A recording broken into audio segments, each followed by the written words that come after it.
Let's write a function that capitalizes all vowels in a string in Python. First, let's have our initial string s that will just be hello.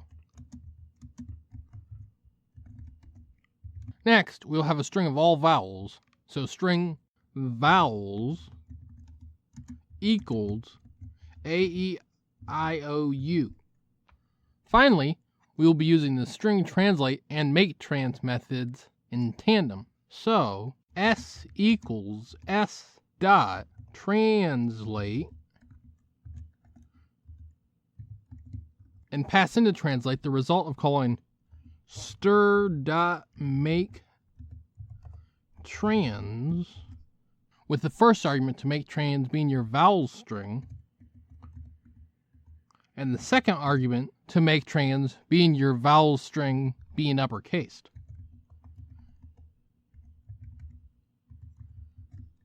This essentially does everything you want in a single line. Translate converts initial letters to new letters, and from what you passed in to make trans, translate converts all the lowercase vowels to uppercase vowels. If you want to learn more about translate or make trans, I've made videos on both that I will link down below. This has been Jakubication. Like and subscribe to learn more.